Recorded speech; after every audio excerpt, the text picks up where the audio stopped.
আজকের প্রসঙ্গ আবার বৈদেশিক ঋণ। কিন্তু ঋণ বললে আবার জিনিসটা বোঝা যাবে না।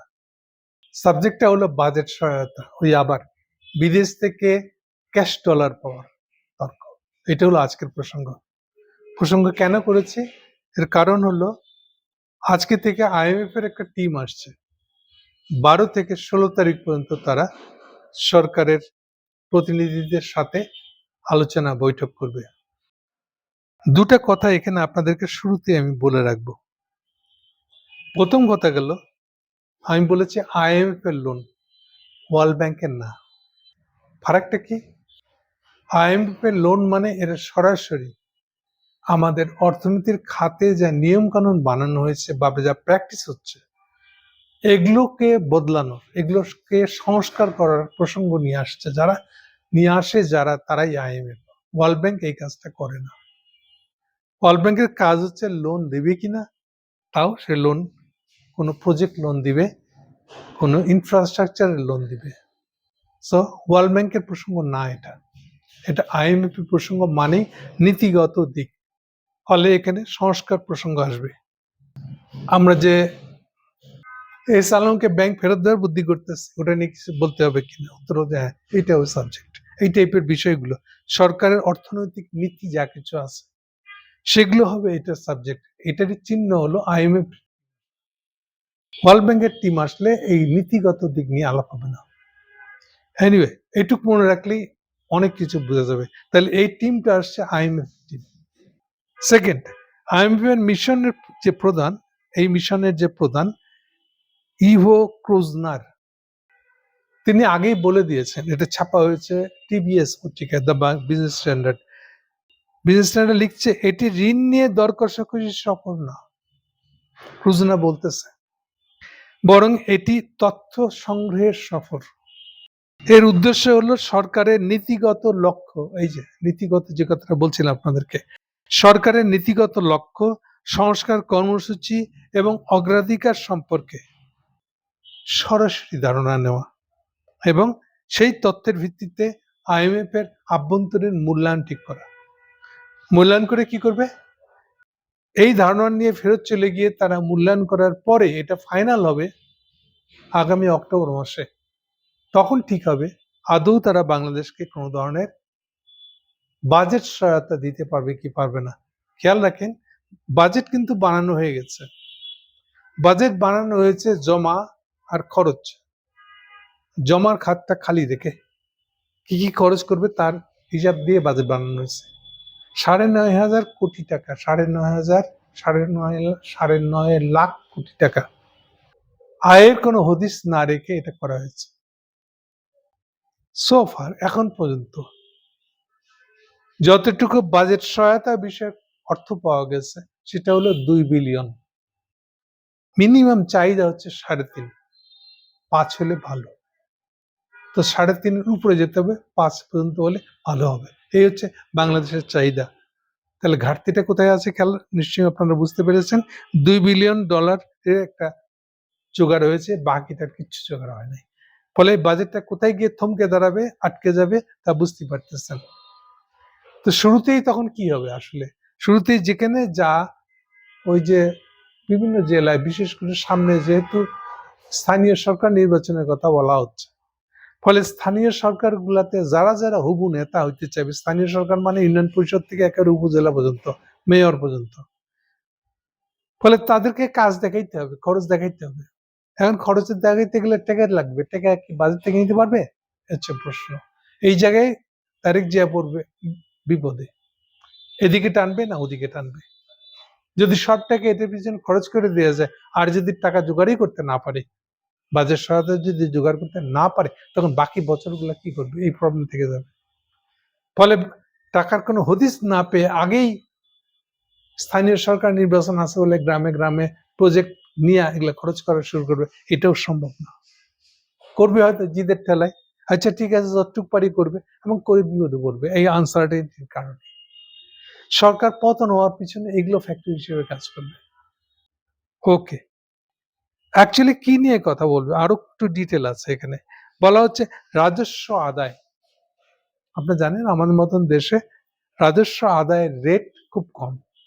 এর উপরে আবার 2022, আমি 22 বলেছি, 24 বলি নাই, 22 সাল থেকে হাসিনা যেভাবে অর্থনীতিটা ফেলে দিছে, আমি প্রায়ই বলি আপনাদেরকে, এটা ফেলা শুরু হয়েছিল তেলের দাম 50% বাড়ায় দেওয়াকে কেন্দ্র করে।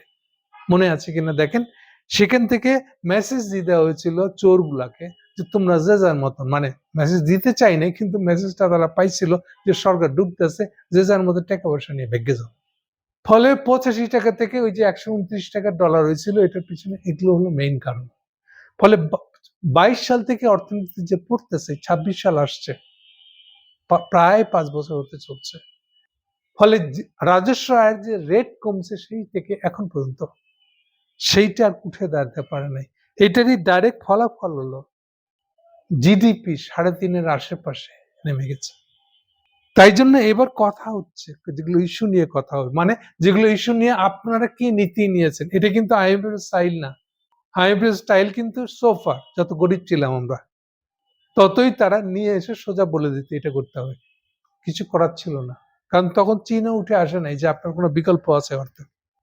ফলে IMF যেটা বলে দিত ওইটাই শুনতে হতো। এখন নানান বিকল্প আসছে, প্লাস এখন আপনারা জ্ঞানী হয়ে গেছেন, বলতে পারেন আমরা হইলাম, আমি হইলাম ম্যান্ডেট করছু, আমার ম্যান্ডেট প্রাপ্ত, জনগণের ম্যান্ডেট প্রাপ্ত আমরা, IMF এর কথা শুনতে আমরা বাধ্য না। এই ধরনের বোকার আর্গুমেন্ট দিয়ে আপনি মাঠে নেমে যান আজকাল। এনিওয়ে, সেই অর্থে কাজের ধরন বদলে IMF শুনতে আসছে অ্যাকচুয়ালি যে আপনারা অর্থনীতির এইসব বিষয়গুলো নিয়ে কি করছে, এগুলো নিয়ে আপনাদের পরিকল্পনা বলেন। এই পরিকল্পনা যদি তাদের কাছে মনে হয় এটা সহি, এটা কাজ করবে, দেন তারা এটা সাথে থাকবে। সাথে থাকলে কি হবে, কেউ বলছে 4 বিলিয়ন, কেউ বলছে 5 বিলিয়ন বা 4.5 বিলিয়ন ডলারের একটা কমিটমেন্ট দিবে তারা। ডেফিনেটলি একবারে দিবে না, 4-5 বছর ধরে দিবে। এটা মানে বছর অন্তত 1 বিলিয়ন ওখান থেকে আসবে, এটা অনুমান করা যায়। কিন্তু এটাই মূল জিনিস না। আপনাদেরকে IMF বোঝার জন্য আর একটা কথা বলে দিই, কমিউনিস্টের কাছ থেকে IMF শিখতে যায় না। IMF সম্পর্কে ওরা কিছু জানে না, জিরো। এটা প্রতিষ্ঠানটা কি খায় না মাথায় দেয়, কি জন্য করছে জানে না।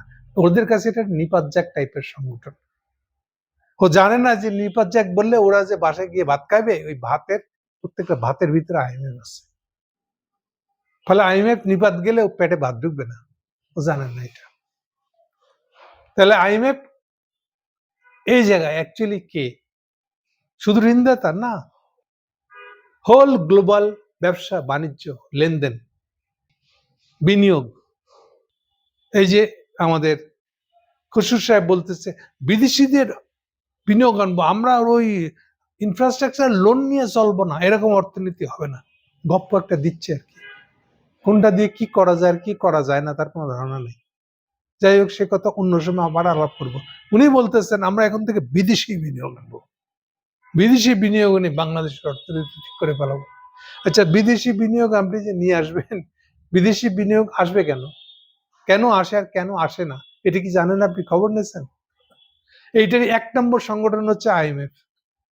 IMF বাংলাদেশকে যদি লোন না দেয়, শুরু করে যদি না করে অক্টোবরে, এর মানে মেসেজটা যে যাবে আন্তর্জাতিক বাজারে, এই যে যারা বিদেশি বিনিয়োগ নিয়ে বাংলাদেশে আসবে, অথবা যারা বিদেশি ইনভেস্টর আসবে শেয়ার মার্কেটে শেয়ার কিনতে, এরা প্রত্যেকে এইটা দেখে বিচার করে যাওয়া যাবে কিনা, বাংলাদেশ থেকে ভালো দেশ আছে ওইখানে চলে যাবে।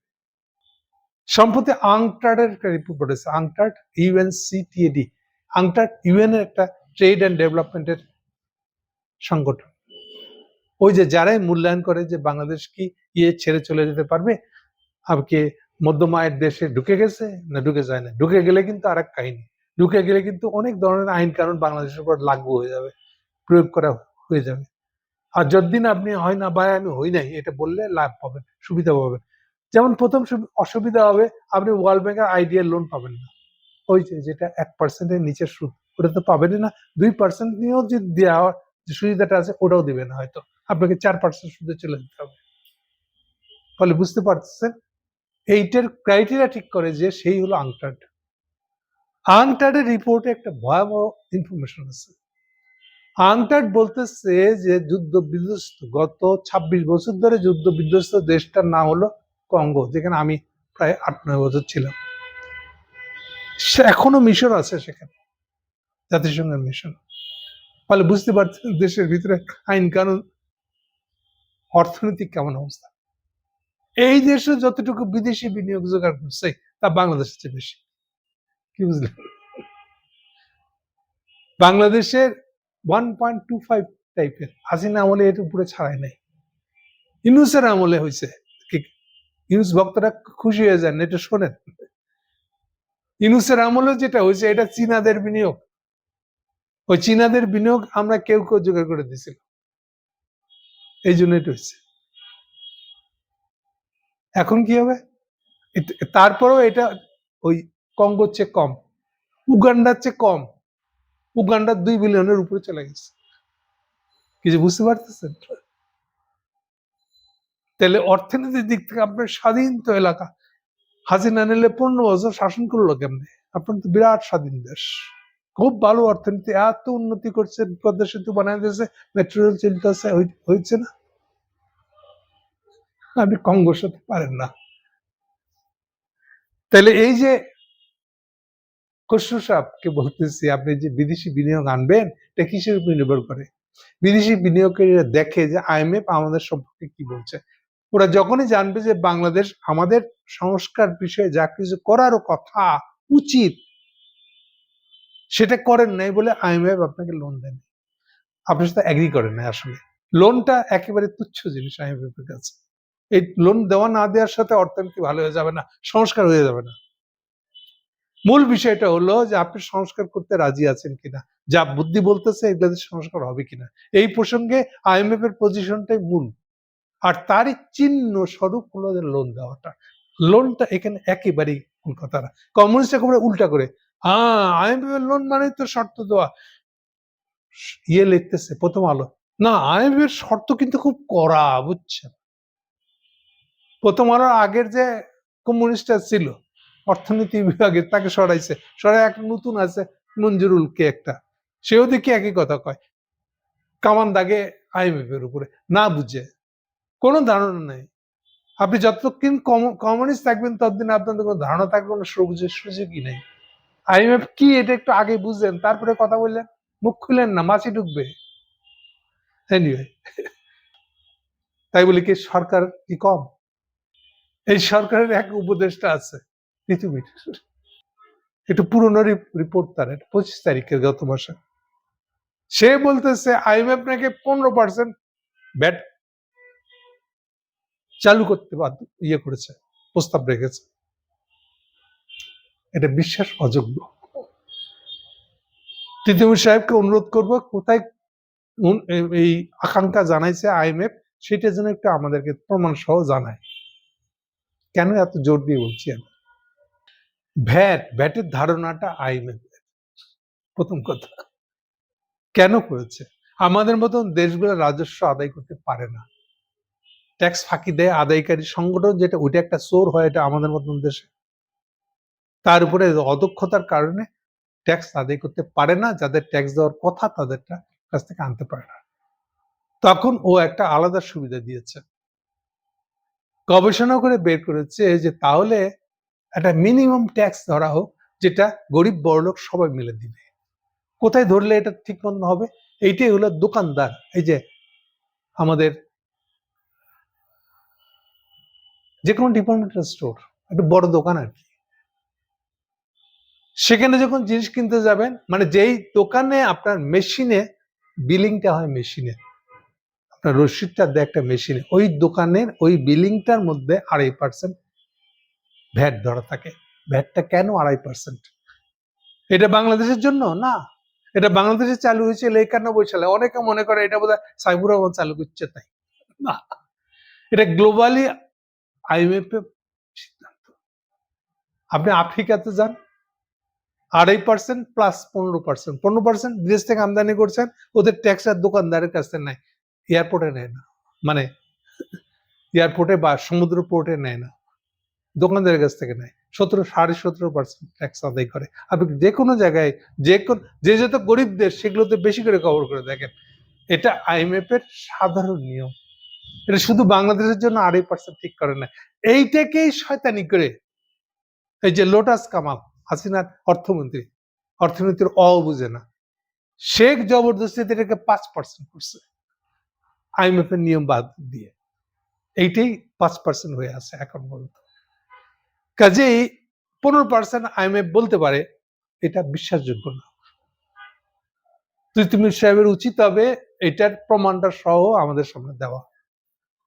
আবার বলছি, এটা শুধু বাংলাদেশের জন্য দেওয়া হয়নি, গরিব দেশে ট্যাক্স তোলার একটা উপায় হিসেবে দিয়েছে। আর 2.5% খুব যে গায়ে লাগবে এমন না, এই অনুমান থেকে করা হয়েছে। ফলে এটাকে চাইলে আপনি 5%, 15% বাড়াই দিবেন, কিন্তু বলতেই পারে না তারা। তাহলে মূল জিনিসটা খেয়াল রাখেন, IMF সম্পর্কে কি নীতিতে চলে IMF, ওটা না জানলে IMF আসার মানে কি হবে এটা জানবেন না। তাহলে IMF মূলত দেখতে চাচ্ছে যে আপনি কি আসলে একটা ভায়াবল ইকোনমি চালাতে পারবেন। কারণ IMF এর কথার উপরে গোটা গ্লোবাল ইকোনমির সংশ্লিষ্ট দেশগুলা, পার্টিগুলা যারা ব্যবসা করতে আসবে বাংলাদেশে, তারা তাকায় থাকে IMF এর দিকে, ও কি বলতেছে, তার ভিত্তিতে সে ঠিক করে বাংলাদেশে আসবে কি আসবে না। কাজে এগুলো হুশ করে আসেন, এটা ওই ফুটানি মারার জিনিস না যে আমি ম্যান্ডেট প্রাপ্ত, জনগণ আমাকে ম্যান্ডেট দিচ্ছে, আমি IMF এর কথা কেন শুনবো। এটা একটু বুঝ করে জেনে শুনে কথা বলবেন এগুলা। আশা করি IMF এর টিমটা কেন আসতেছে এগুলো সম্পর্কে আমাদের মিডিয়া যদি একটু শিক্ষা লাভ করে, তাহলে কিছু ভালো কিছু হবে। এই 3 দিন রিপোর্ট শেয়ার সেই অনুযায়ী হবে। Thank you.